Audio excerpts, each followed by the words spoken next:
So it's coming up to Christmas, as you can see by Rodolfo's Christmas. It can be a really stressful time. Rodolfo, what's the one tip you would say to people that helps you during the Christmas time?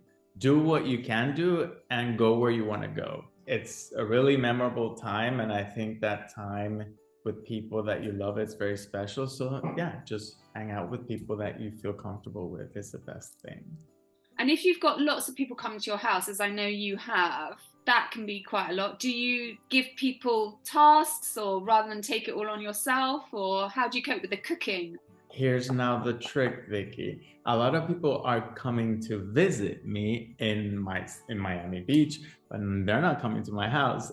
You know, I have a lot of people here in town, but not everybody gets to come in my place because unfortunately, as social as I used to be, I can't take big groups. So I am only good with one-on-ones or like just my parents. My parents are staying here with me. They arrive tomorrow, but anybody else can't stay. I just have a limit of how many things and how many people I can pay attention at one point, Do you know unfortunately. what, Rodolfo? I think we all like our own space. You know, it's more personable. I can't really be paying attention. Even when I didn't have Parkinson, I can be paying attention to 5 different stories at the same time because I don't know if you've been in Latin gatherings, but family, we talk about like 20 different things at the same time and then answer other things that we're talking about yesterday. What do you do to kind of relax yourself or kind of, you know, not stress about a situation which might have just presented itself without you planning it? I think in that situation, I would make an excuse that to go to the bathroom or something like that, to just get some peace, to breathe, to just think things over and to reset my mind so that then when I entered the room again, I'm like, okay, I can handle this, or I've thought of something else to say, or it gives me an opportunity to remove myself from perhaps an individual and go and talk to someone else, something like that.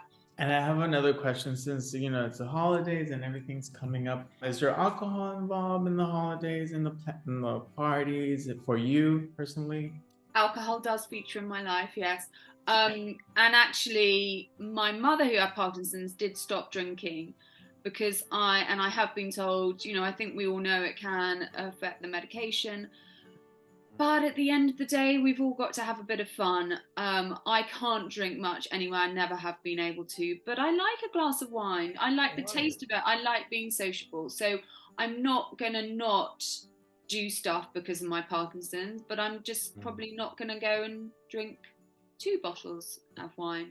Who knows? I might, but no, I'm too laid back to, you know, worry about that sort of stuff. I'm still going to live my life, and I'll still eat chocolate even though it's got sugar. I just won't eat it all the time. So I've never been a big drinker myself, but now I don't drink at all because it affects my so at the beginning, you know, doctors tell you, oh, with the medicine's not going to mix well. It's actually some people actually when they start drinking a little bit, it just relaxes you, so it makes you feel better. But doctors don't want to hear that. They don't want you to hear that because then there could be alcohol abuse. I don't drink at all because it has negative effects with my medication. And what do you do about work over the holidays? You know, I'm a photographer, so I've had to remove myself from like the full-time workforce. So I'm able to work around my own schedule. But, you know, just take it light as I can. The people that I work with know that I have Parkinson's. So I'm a very punctual person, but if I'm going to run a few minutes late, they know that probably my medicine did not kick in. So it's surrounding myself with clients that understand my condition. I would say that, you know, that's when it's important to just voice it out because then it becomes into a frustration that people think that you're just being unreliable.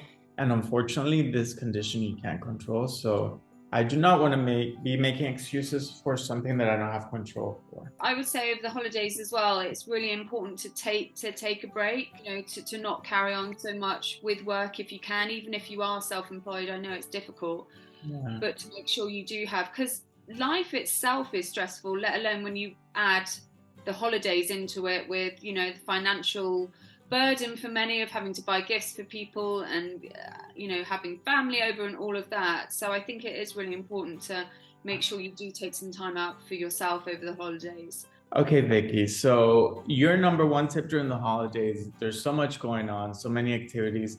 How do you do it all?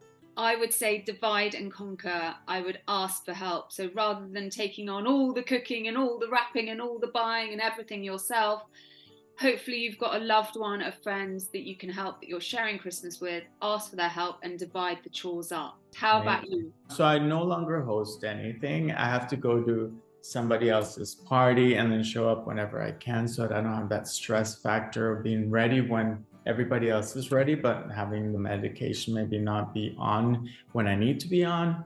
So I just remove myself from like responsibilities that I can't manage. So I'll just be the surprise guest and I'll leave surprisingly whenever I can. So that's my number one tip. Just basically I just can do what I can. Do But you?